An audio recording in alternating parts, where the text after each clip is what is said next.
Mr Speaker, recently I hosted a briefing event for the People for Ethical Treatment of Animals, where strong evidence was presented that almost all drug research and research into other products could be done without abusing animals. So will the Secretary of State take up the opportunity to actually make sure that we no longer experiment on animals and actually use other methods to get products into service? I'm really grateful for the question from the honourable gentleman. The first job I ever had was at the Body Shop working for Anita Roddick and joined her campaign against animal testing for cosmetics. She would be very proud to see me at the dispatch box engaging in this conversation at the moment.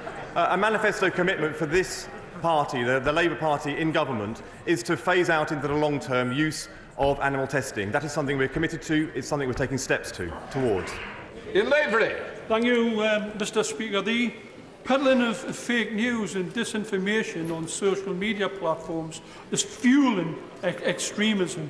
It's also impacting heavily on the democratic processes we have in the UK. Can the Minister say what safeguards is being taken by the government to combat this really serious issue?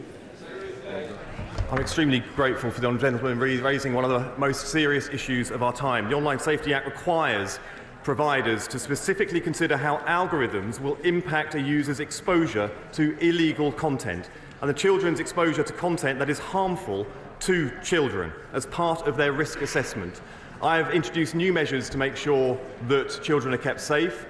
Today I issued a statement of strategic priority to Ofcom to insist that they continue to do so into the future. Sir David Davis, final question. Mr Speaker, last year nearly 50 British universities were identified as having research ties with what were deemed to be very high-risk Chinese institutions. Subsequently, the intelligence services briefed 24 universities on resisting the infiltration attempts of foreign agencies, but the Intelligence and Security Committee report says that it's highly likely that joint UK-China research projects are used for military purposes. What is the department doing to protect both our research and our security? I'm grateful for the question. This government is working closely both with individual universities, the university sector and our intelligence community to make sure that our research is world-class but is also safe and secure. Right, we now come to questions to the Deputy Prime Minister, Belrabira Ade. Question number 1, please, Mr Speaker.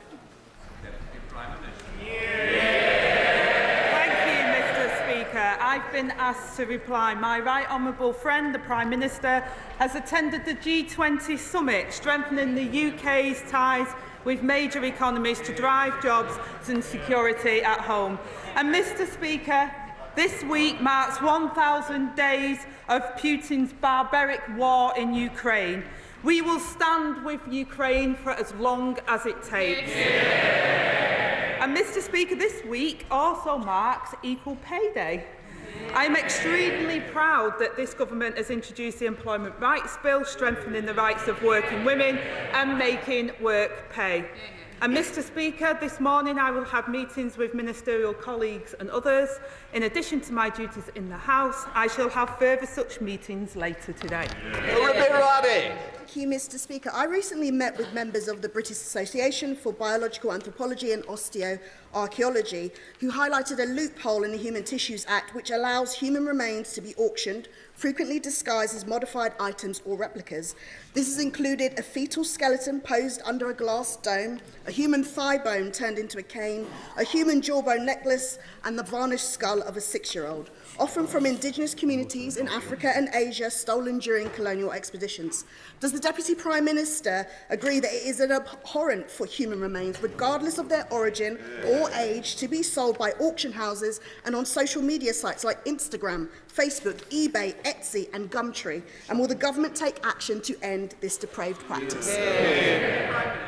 Well, I thank my honourable friend for raising this sensitive issue, and it's absolutely horrifying to hear the account of what my honourable friend mentions, and I absolutely agree that that's abhorrent. And while the Human Tissue Authority strictly regulates the public display of human remains with fines or imprisonment for breaches, it does not cover sales or purchases. However, I will ensure that a meeting is made with the appropriate minister to discuss the troubling cases that she raises.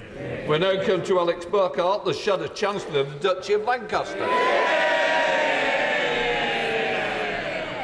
Thank you very much, Mr. Speaker. Very happy to associate myself and this side of the House with the remarks the Right Honourable Lady made about Ukraine. Democracies must stand together. What is the government doing to bring down inflation? Well, Mr. Speaker, I think it's astonishing that, and first of all, can I welcome the Right Honourable Member to his place? And many people might not know, Mr. Speaker, but the Honourable Member was the Minister for Growth when, under Liz Truss, inflation was 11.1% and growth flatlines, so we're doing much better than he did. Well, the truth is that this, well, actually, thanks to the I'd like to thank the Honourable Lady for her standard charm. The truth is, this government isn't doing anything to bring down inflation. This government is stoking inflation. First, we had above-inflation pay rises for the unions. Then, we had a budget which the OBR said would increase inflation. Order. Sorry. Right, I'm going to hear the question. I suggest we all hear it together, then our constituents can understand the answer as well as the question. Alex Burghart. Very kind, Mr. Speaker. First, we had above-inflation pay rises for the unions. Yep. Then we had a budget which the OBR said was going to push up inflation. This morning, we had city economists, real economists, Mr. Speaker,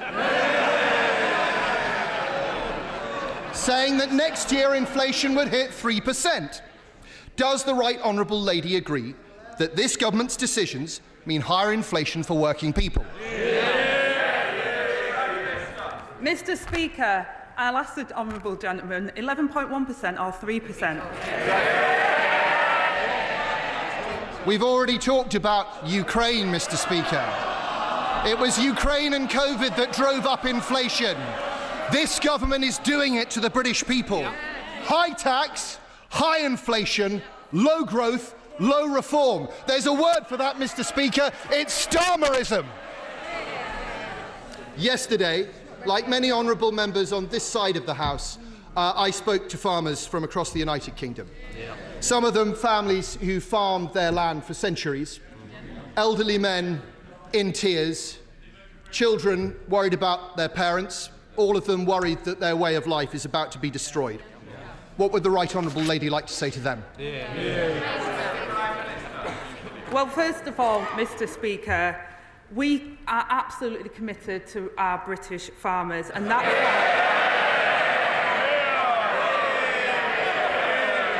why we've committed £5 billion to the farming budget over the next 2 years. That's the largest ever amount for sustainable food production in the UK. And it's alongside £60 million, Mr. Speaker, to support those affected by extreme wet weather and over £200 million to tackle disease outbreaks.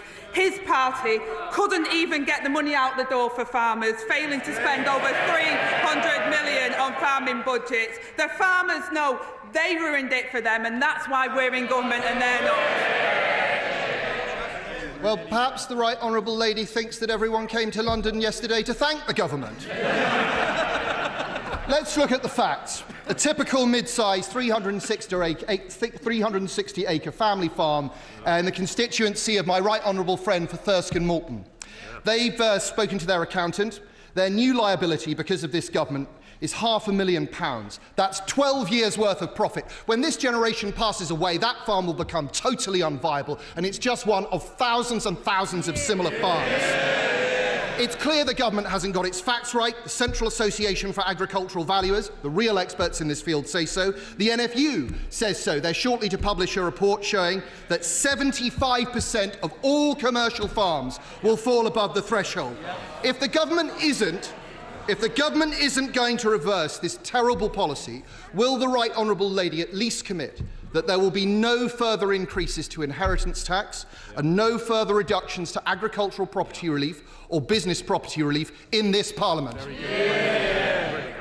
Well, Mr Speaker, he talks about the facts, and I absolutely stand by the figures the government has set out. And the vast majority of estate owners will be totally unaffected.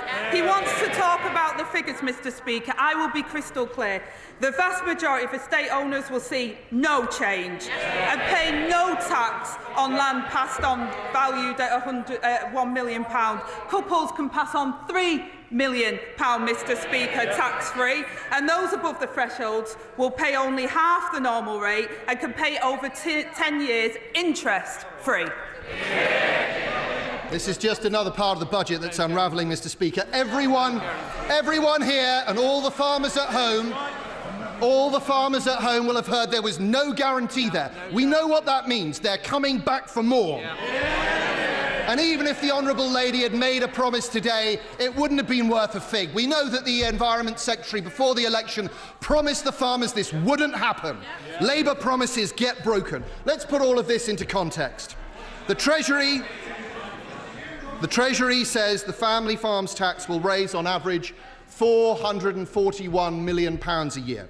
The Treasury also says that the public sector pay rises the government announced in July will cost £9.4 billion a year. That's over 21 times as much. Why does the government think that above-inflation pay rises for the trade unions are worth so...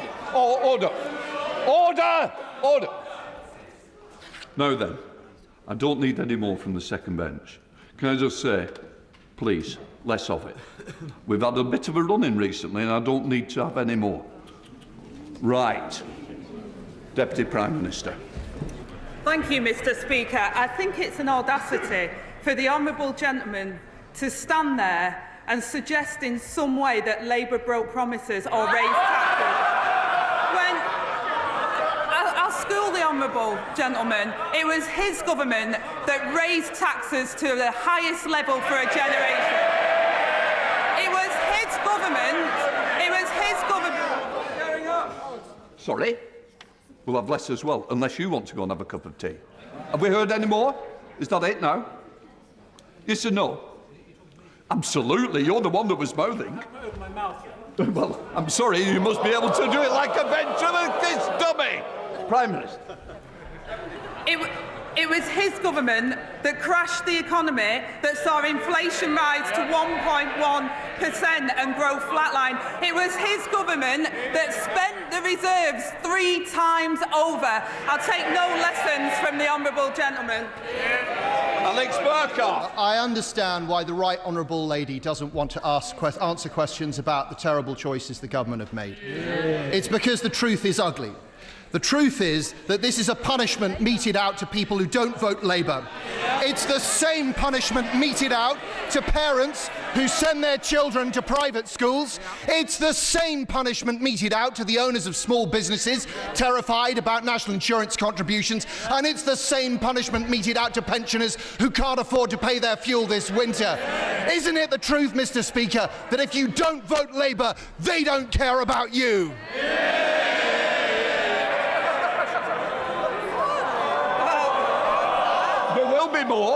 There will be more, and it won't be what you want more of. Deputy Prime Minister. Well, Mr Speaker, after that display, he clearly didn't recognise the result of the general election. And has learnt nothing. While this government has been fixing the mess that they left, the Conservatives have been desperately trying to rewrite history. They come here every week, jumping on a new bandwagon, taking a new pot shot, but absolutely no word on what they'll do differently. Last week, the Leader of the Opposition admitted she supported Labour's plans to invest in NHS, schools and homes. But what they want is all the benefits of the budget, Mr Speaker, but have no idea how they'll pay for it. Mr Speaker, the faces may change, but it's the same old Tory party. Straight back to putting everything on their credit card, spending their reserves 3 times over. We took the difficult decisions to fix the £22 billion black hole that they left behind, and while they're reinventing the past, we're investing in the future. Andy MacDonald. MacDonald. Thank you, Mr Speaker. In a new report, Human Rights Watch have set out irrefutably how Israeli authorities are committing the war crimes of forcible transfer in Gaza, which amounts to crimes against humanity. Israel's evacuation system fails to ensure civilian safety. Civilians are not provided with access to health, nutrition and shelter, compounded by the banning of UNRWA, with much of Gaza now uninhabitable. Will the government acknowledge that Israel has carried out mass forced displacement in Gaza, and will it take concrete measures on arms, trade and Israeli officials in order to comply with its duty to prevent genocide and protect Palestinian lives? Yeah. Thank you, Mr Speaker. The situation in the Middle East is catastrophic, and I know the whole House is horrified at the terrible loss of civilian life. We are calling at every opportunity for an immediate ceasefire with the release of the hostages and more aid into Gaza. But we do urge Israel to ensure that UNRWA can continue its life-saving work, something the Foreign Secretary has discussed directly with the Israeli Foreign Minister. And we've imposed sanctions in response to appalling incidents of settler violence and suspended export licences for arms following a review that found a clear risk that they may be used to commit or facilitate violations of international law. And we will continue to seek to a two-state solution with a secure Israel, Mr Speaker, alongside a viable and sovereign Palestine. Come to Daisy Cooper, the Deputy Leader of the Liberal Democrats. Thank you. Thank you, Mr Speaker. May I associate myself and the Liberal Democrats with the Deputy Prime Minister's remarks on Ukraine. Ahead of the budget, I warned the Deputy Prime Minister that increasing national insurance contributions on social care providers would make the crisis in social care worse. Now, OBR figures suggest that the increase in NICs will cost more to social care providers than the money that the government has announced for that sector in the budget, meaning that that measure alone could withdraw £200 million out of the sector. Will the Deputy Prime Minister speak with the Chancellor to make sure that, at the very least, health and care providers are protected from taking the hit? Yeah. Well, I thank the honourable member for that question, and the Chancellor is sat near me, and I know that through those discussions that we had, that we wanted to ensure that we protected social care. That's why we confirmed £600 million of new grant funding for social care next year, Mr Speaker, an uplift to local government spending and an £86 million increase to the Disabled Facilities Grant. Our Employment Rights Bill will help deliver the first ever fair pay agreement for social care sector as well, and we'll also make sure that the NHS is funded to help with the social care situation as well. Thank you, Mr Speaker. It's clear that the social care providers will be worse off, so I do urge the Deputy Prime Minister and the Chancellor to look again at that. Somebody else who was very worried about the budget is Cathy. Cathy is a farmer in my constituency of St Albans, and she told me yesterday that she thinks the government changes simply do not make sense. The changes mean that her family may have to pay a bill which will force them to sell land, which makes food production unviable. At the same time, the government has not closed the land-buying tax loophole that can be exploited by equity firms and the super wealthy. Farmers told me yesterday that they feel like they were betrayed by the Conservatives, and they now feel they were betrayed by the Conservatives.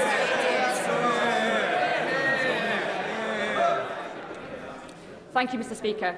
Farmers told me yesterday that they feel as though they had been betrayed by the Conservatives, but they now feel like they have also been lied to by Labour.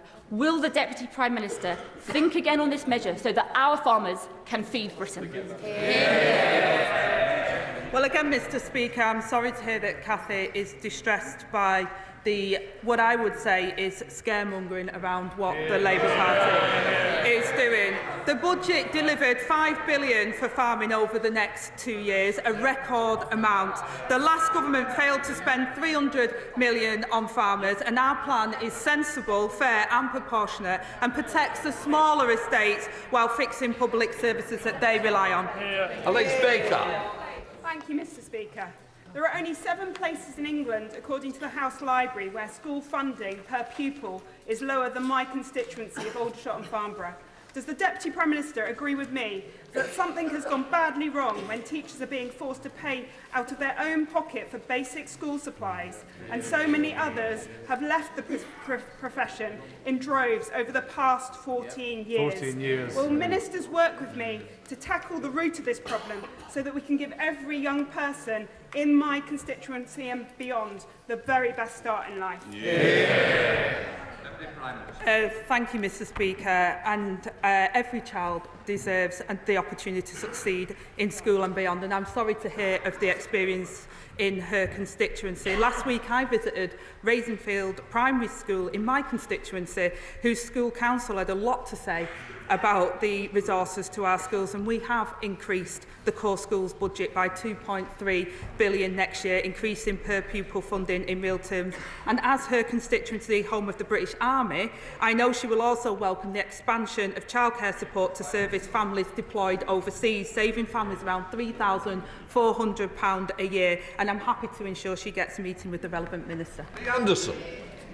Thank you, Mr Speaker. Just a few weeks ago from that dispatch box, the Minister for Rural Affairs said that he'd been congratulated by a farmer over the introduction of the inheritance tax. Now, I think this farmer must have been a cannabis farmer, because just yesterday we had 10,000 farmers on Whitehall protesting against this madcap decision. So does the Deputy Prime Minister agree with me that this decision should be thrown in the trash can along with Rachel from Accounts' CV?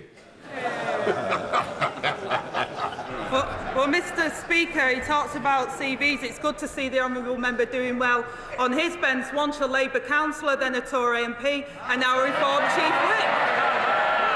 Every time he switches party, he gets a promotion. Mr Speaker, I've already outlined what we've done to support our farmers, and we'll continue to support the farmers, and we'll continue to invest in our public services to get Britain back on track. Graham Stringer. My right honourable friend has come under intense scrutiny from the press at different times. She must have found it very difficult. A press free to scrutinise politicians is absolutely vital in a free society and a democracy. Is she as concerned as I am about the Stasi-like interview that was given to Alison Pearson, the Daily Telegraph journalist, a week last Sunday? And does she agree with me that the Essex Police Force and other police forces would be better trying to deal with shoplifting, burglaries and other crimes rather than intimidating journalists? I thank my honourable friend for that question. And also, it is incredibly important around free speech and our press. It's part of our democracy, but it's also in direct response to his question. Of course, police are independent and it's a live investigation, and therefore it wouldn't be appropriate for me to comment on that. But I do believe that we should have a free press. It's part of our democracy, and we should have free speech. But with that comes responsibility of those that do it. So keep that. Thank you, Mr Speaker. Yesterday I met with 3 constituents in Parliament, Duncan Hawley, his wife Nicola and his 10-year-old daughter Hattie. Duncan is a sheep farmer and he stewarded his family farm for most of his life. He's outraged and hurt and worried about the government's deeply damaging family farm tax. And he's deeply worried about food security, food inflation and whether we'll even be able to pass that farm on to future generations. So my question to the Deputy Prime Minister is very simple. Why has this Labour government declared war on British farmers? Well, I say to the honourable member and to Duncan and Nicola that This government hasn't declared war on farmers. The vast majority of farms will not pay any inheritance tax, and we have protected them. We have been as generous as we can, and the farmers rely on our public services like everybody else. We inherited a £22 billion black hole from the Conservatives, who spent reserves 3 times over. We are investing in our schools, our hospitals, our public services and housing. And if the honourable gentleman wants to suggest what he would do differently, if he doesn't agree with that, like the Leader of the Opposition, then he should say so. Dr. Samuel. Mr. Speaker, the previous government failed countless women through chronic underfunding of maternity services. At Stroud Maternity Hospital, postnatal beds have remained closed for over 2 years. Local midwife-led units like Stroud deliver fantastic quality of care for women whilst having really low intervention rates during birth. Can the Deputy Prime Minister outline what steps this government will take to improve maternity services? Well, I thank my honourable friend for that question. I'm sorry to hear about the situation in Stroud, and I thank him for raising this important issue for women in his constituency.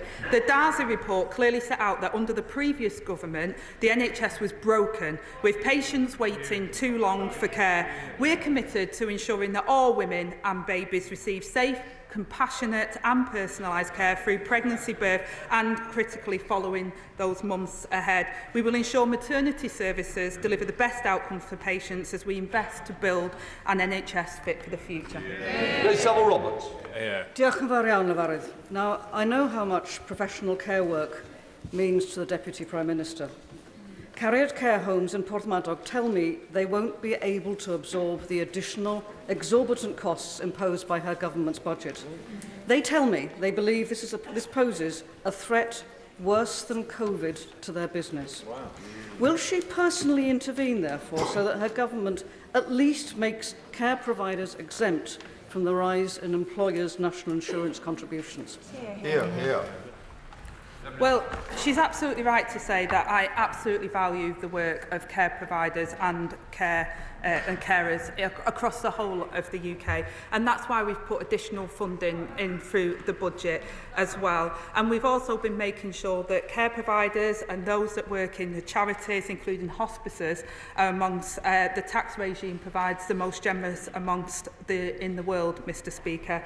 This includes tax release for charities and their donors worth over £6 billion for the tax year of April 2024. We put record funding into our NHS. We've increased funding into adult social care and children's social care, and will continue to support our public services that were left on their knees by the last government. Fred Thomas. Thank you, Mr. Speaker. 2 weeks ago today, the Chancellor announced a historic £22.6 billion investment into the NHS because it is our duty to rescue this country's health service after 14 years, sadly, of mismanagement, underinvestment and, unfortunately, also misleading announcements from the party opposite. In Plymouth, Derriford Hospital, where I represent, serves not just my constituency, but 19 constituencies across the South West. It is the only major trauma centre for adults in the South West. However, we have really suffered from those decisions from the Conservatives. Can the Deputy Prime Minister outline how that historic investment is going to make its way to Plymouth? Well, I thank my honourable friend for being such a champion for Plymouth, and as he knows, we're providing £25 billion extra over the next 2 years from the Department for Health and Social Care, including the largest capital budget in real terms since 2010, and we'll make sure that every corner of the UK can see the generosity and how that will improve services for them. And I'll make sure he gets a meeting with the relevant minister to discuss in detail how Plymouth will be able to capitalise off that. Thank you, Mr. Speaker. The town of Cheshunt in my constituency of Broxbourne has no banks or building societies. We've been told we're not eligible for a banking hub. We've been told we're not eligible for a banking hub. Does the Deputy Prime Minister agree with me that every town that wants a banking hub should be eligible for one so that my residents can have access to their hard-earned cash? Well, Mr Speaker, we've committed to 350 banking hubs through this Parliament, and I'm sure the Minister will be happy to meet with him on that point. But I'm also hopeful that he also will be thankful of the Levelling Up Fund Round 2 money that we secured, with £14.3 million going to Waltham Cross Resistance Project, regenerating the town centre for his constituents. Jonathan Hidner. Thank you, Mr Speaker. I know better than most that under the last Tory government, neighbourhood policing was stripped away, leaving the police invisible in towns like those I represent in Pendle and Clitheroe. As a former police inspector, I'm delighted that the new Labour government has committed to rebuild neighbourhood policing. Yeah. Can the Deputy Prime Minister assure my constituents that Labour's neighbourhood policing guarantee will soon ensure that every town has a dedicated neighbourhood team? Yeah. Well, Mr Speaker, I thank him for his expertise in this area and for the work that he did previous to coming to this place. Tory austerity has decimated neighbourhood policing, and we'll put thousands more neighbourhood police and PCSOs back on our streets to ensure every community has a named local officer, and we'll tackle illegal drugs, half-night crime, crack down on antisocial behaviour and go after the gangs who lure young people into violence. Dr Andrew Burris. Thank you, Mr Speaker.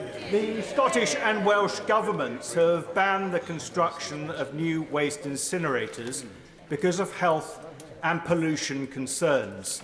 The last government paused them and committed to banning them. Why then is this government busy approving them? Well, Mr Speaker, planning, as the honourable gentleman knows, we always follow the strict rules in regard to that, making sure that safety and other factors are always taken into consideration, and will continue to do so. Yuan Yang. Thank you, Mr Speaker.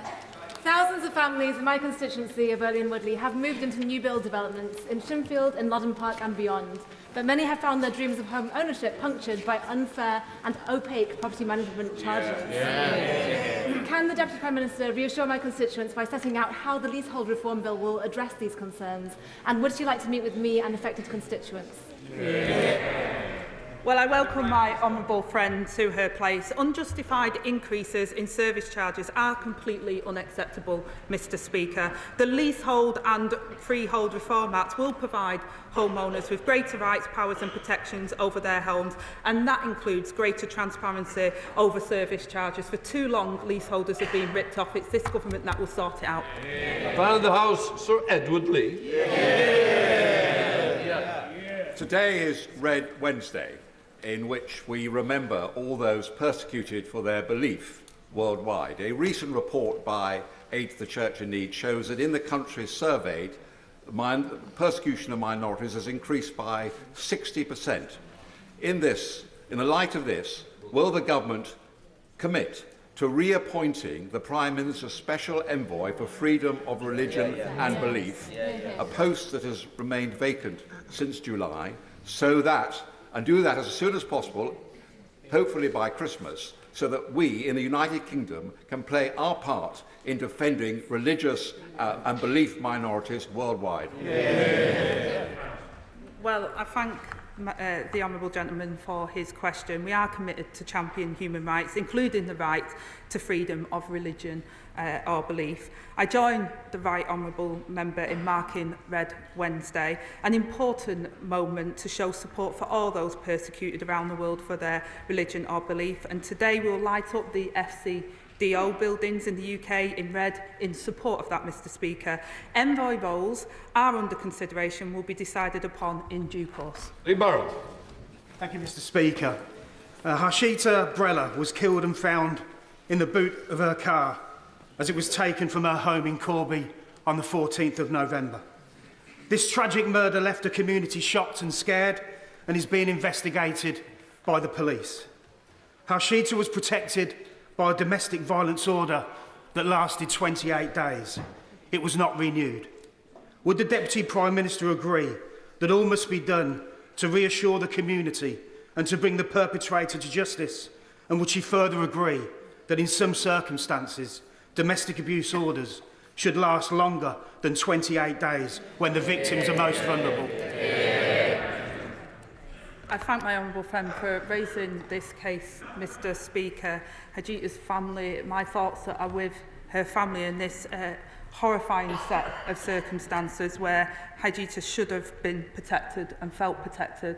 This government is committed to halving violence against women and girls, Mr Speaker, and we continue to do our work, hopefully across this House, to make sure that we can end circumstances where Hajita faced and we can stop this kind of barbaric action. Lincolnshire. Thank you, Mr Speaker. The Spelthorne Litter Pickers are an outstanding organisation of 1,000 volunteers who do great work up and down my constituency, come rain or shine. And last week they were awarded the King's Award for Voluntary Service. Would the Deputy Prime Minister, the Government, indeed the whole House, like to join me in congratulating the Spelthorne Litter Pickers and to thank them for all that they do?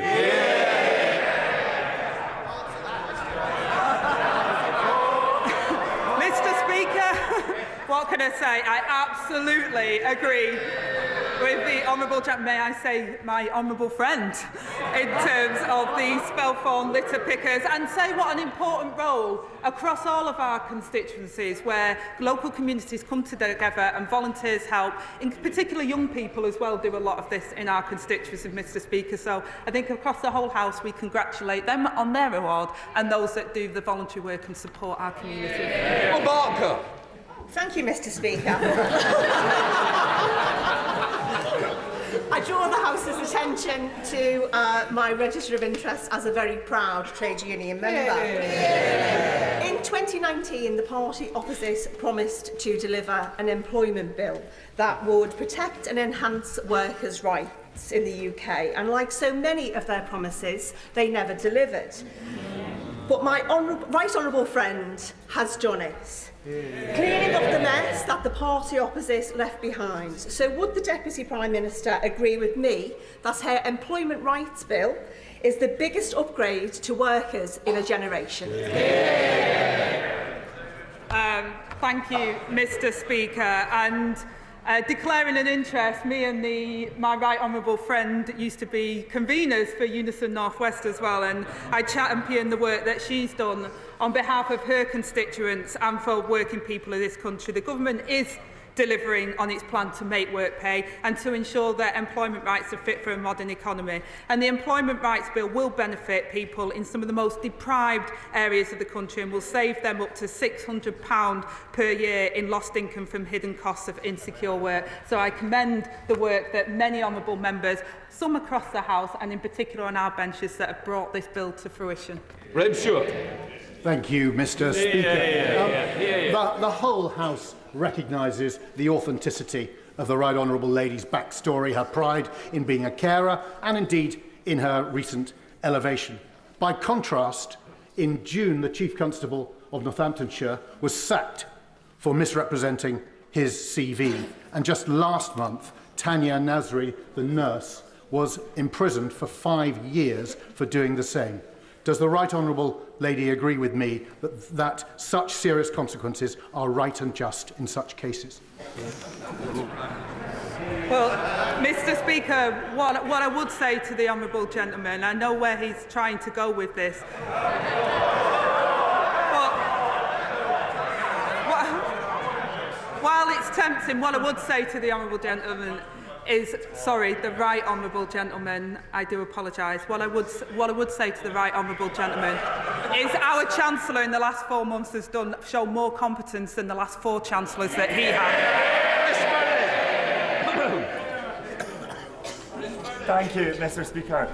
My home city of Edinburgh, despite being Scotland's capital, is the lowest funded per head local authority in Scotland, due to austerity inflicted on us by the SNP in Holyrood. That means great projects like the Ripple face closure. Now that my right honourable friend, the Secretary of State for Scotland, has secured the biggest block grant to Scotland in the history of the Scottish Parliament, will the Deputy Prime Minister work with me to ensure the Scottish Government uses that to end austerity for my constituents? I absolutely agree with my honourable friend. He's entirely right to raise the impact of SNP's irresponsible management of Scotland's finances and the austerity that they're inflicting on his constituents. Our budget rejected a return to austerity, and we delivered the largest funding settlement for Scotland in real terms since devolution. The result of the budget is clear, Mr Speaker. The SNP have the powers, they have the money, they have no more excuses. Thank you very much, Mr Speaker. I was contacted last week by a constituent whose husband has stage 4 bowel cancer. He had a routine scan in June but didn't receive the results until early November. And unfortunately, within that period, he received unsuitable chemotherapy and his cancer has progressed. Given that Shropshire has the worst record in the country for CT and MRI scan results, can I ask the Deputy Prime Minister the same question that my constituent has asked me? When is the government going to address this problem? Well, I'm sincerely sorry to hear about your constituent's husband and the terrible diagnosis at stage 4 and the delays in that. We've set out before how difficult the inheritance was in terms of the cancer diagnosis waiting list. People are waiting far too long for treatment. It's why the Chancellor put record money and funding into our NHS so that we can catch cancer on time.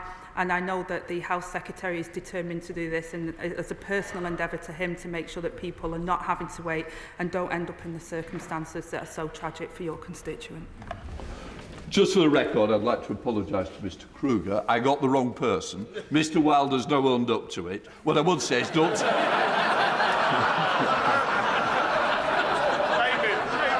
What I would say to the honourable member is, don't sit next to him again. Right, that completes Prime Minister's question.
Right, we come to the first urgent question.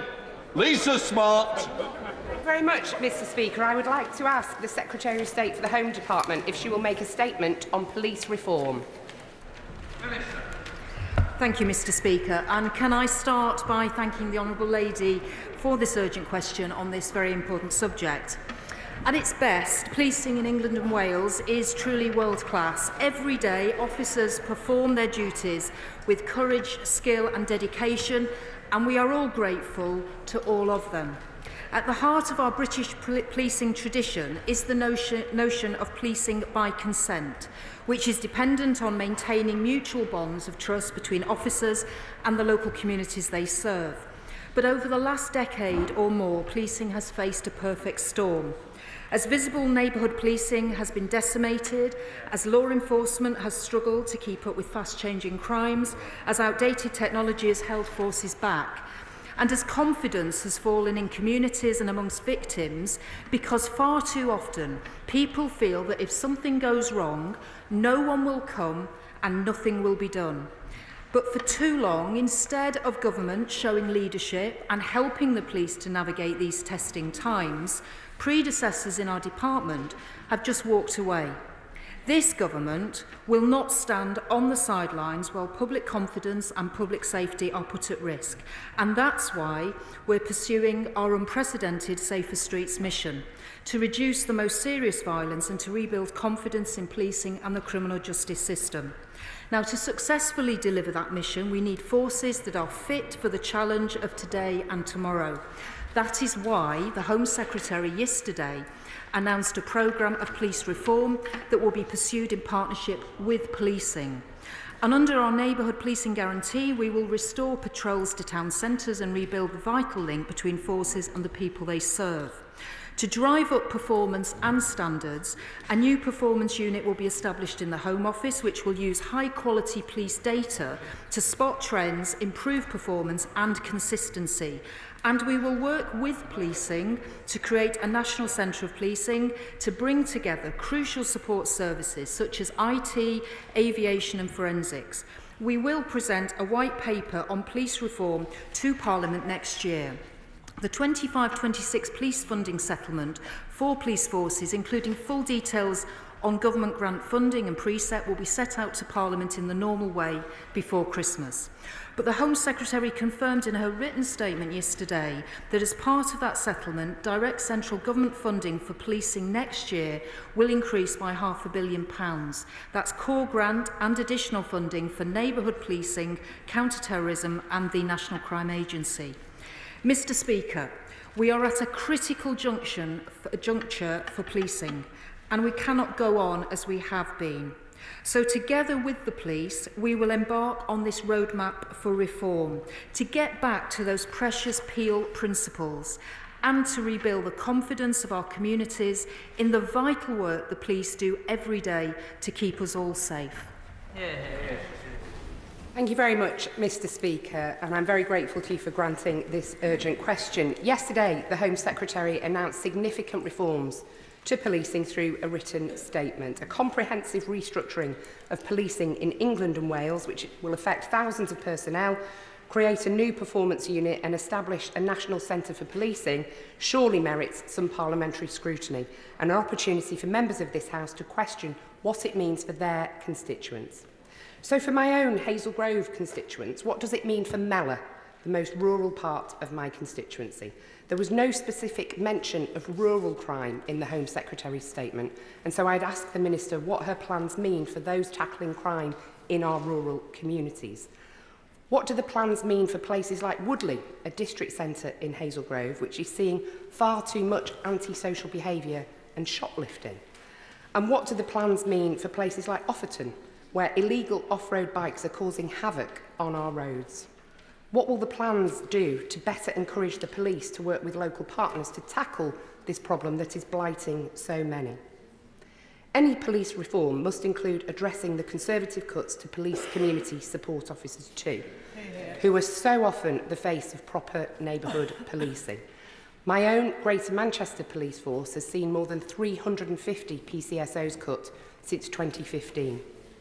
More than anything, we need to ensure that these reforms deliver the proper frontline policing our communities deserve. Years of ineffective resourcing from the previous Conservative government have left our police forces overstretched, under-resourced and unable to focus on the crimes that affect our communities the most. It's no wonder, Mr Speaker, that the vast majority of burglaries are still going unsolved, while 7 out of 10 car thefts last year didn't even have a police officer attend the scene. It is genuinely good to hear that more resources will be committed to neighbourhood policing. But as we saw with the Conservatives' Police Uplift programme, more resources doesn't automatically mean that communities will see the difference. So I would welcome assurances from the Minister on how the Government will ensure that officers actually have the time and resources to focus on their communities with more bobbies on the beat. Thank you. I very much welcome the interest that the Honourable Lady is showing in this area. It's the statement that was laid yesterday, the written ministerial statement, was setting out the direction of travel for this government in terms of police reform. As I said in my response to the Honourable Lady's urgent question, there will be a white paper that will be published in the spring. There will be full consultation with, I'm hoping, parliamentary colleagues, as well as with policing, PCCs, all the key stakeholders. This is about the start of the process, so many of the questions that the Honourable Lady was asking will be part of the consultation and the discussion and the conversations that we want to have next year. But can I reassure her that the Safer Streets mission very much is about the neighbourhood policing guarantee. It's about delivering the 13,000 additional police officers, PCSOs and specials back into our neighbourhoods, reinvigorating that neighbourhood policing model. And I think it's also important to say, the Honourable Lady mentioned antisocial behaviour and shoplifting. These, again, are issues that we will be dealing with and bringing forward legislation, particularly around shop theft. The standalone offence of assaulting a shop worker, the removal of the £200 threshold that the previous government had introduced, which meant there was almost a shoplifter's charter that they could actually steal up to £200 and there'd be no action. We're getting rid of that. We are taking action now, but the broader police reform, we will have that conversation next year. This was about setting out the direction of travel. Thank you, Mr. Speaker. On Friday, I spent some time on patrol with Telford Police, and Sergeant Alex Webb told me about her frustrations of not being able to get repeat offenders of antisocial behaviour off the streets of our town centres and high streets. Mr. Speaker, when will the government give the police the tools that they need to deal with these issues and get the yobs off our high streets and our town centres? Well, I'm grateful to my honourable friend for that question. And of course, this week is Anti-Social